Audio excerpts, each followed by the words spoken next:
Capítulo 6 de Efésios, os irmãos que puderem abrir a Bíblia e acompanhar a leitura.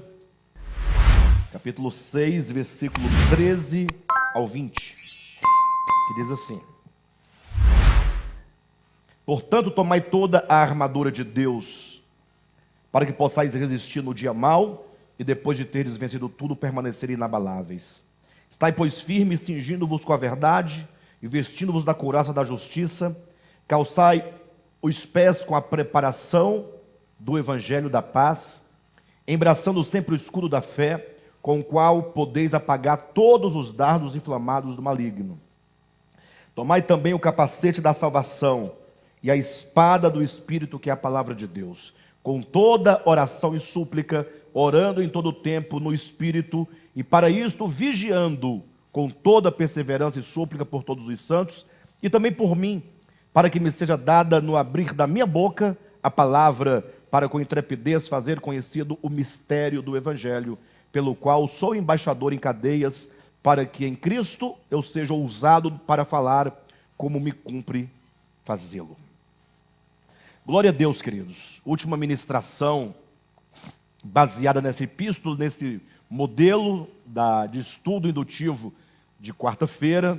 Se um dia o Senhor nos permitir, voltaremos ao estudo dessa epístola, noutra ocasião, evidentemente, mas estou muito feliz, os irmãos agradecendo aqui pelo estudo, pela minha dedicação, até pelas revelações, mas o fato é que tudo provém de Deus, né?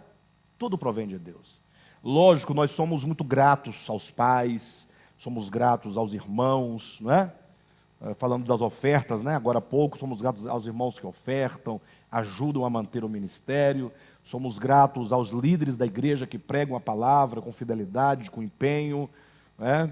Mas se nós olharmos tudo isso que acontece, nós temos mesmo é que agradecer a Deus, porque seja eu, seja você, seja quem quer que seja, quando somos generosos nessa relação mútua de dar e receber, o fato é que nós primeiramente recebemos de Deus, para então depois compartilharmos. Então, todas essas revelações, elas são fruto da graça divina à sua igreja. Eu fui apenas um veículo, né, mediante o qual Deus nos alcançou a todos nós com essas revelações. Não fosse o Senhor, o Espírito da verdade, nem aqui eu estaria, né? Nem vivo eu poderia estar, né? Eu poderia estar em qualquer outro lugar, menos envolvido com a igreja. Então tudo é de Deus, tudo provém de Deus. Interessante como que essa carta, ela tem o seu desfecho, porque se olharmos a carta da perspectiva do primeiro capítulo para o sexto, nós vamos observar que Paulo começa com as grandes e profundas revelações do que aqui mesmo no capítulo 6, versículo 20, ele chama, ou versículo 19, ele chama o mistério do Evangelho. O Evangelho enquanto algo que é misterioso. Isso é um paradoxo, porque se os irmãos lerem atentamente 1 Coríntios capítulo 1 e mesmo o capítulo 2, Paulo explica que o Evangelho, ele consiste no mistério que fora revelado. Foram revelados pelo Espírito Santo aos apóstolos e profetas. Mas aqui ele diz o mistério do Evangelho. Aí fica um jogo, uma tensão, como que nós disséssemos ou perguntássemos, afinal o Evangelho consiste no mistério, e portanto ele está oculto, ou o Evangelho enquanto mistério foi revelado e já está totalmente liberado, enquanto conteúdo, enquanto revelação. Ora, as duas coisas são verdadeiras. O fato é que o Evangelho, ele foi revelado, sim, na pessoa e obra de Jesus Cristo.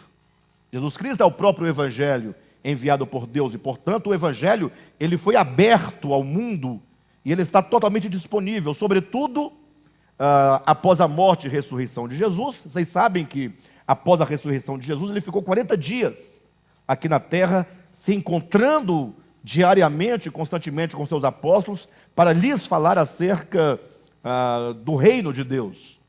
E, portanto, muito das revelações do Evangelho foi dito posteriormente depois de sua morte e após a sua ressurreição. O fato é que o Evangelho ele foi revelado aos apóstolos e profetas, não é? Como está claramente em Efésios capítulo 3. O mistério do Evangelho foi revelado aos apóstolos e profetas. Saem os apóstolos e profetas agora a levar esse Evangelho e a fazê-lo conhecido ao mundo gentílico e a todo mundo.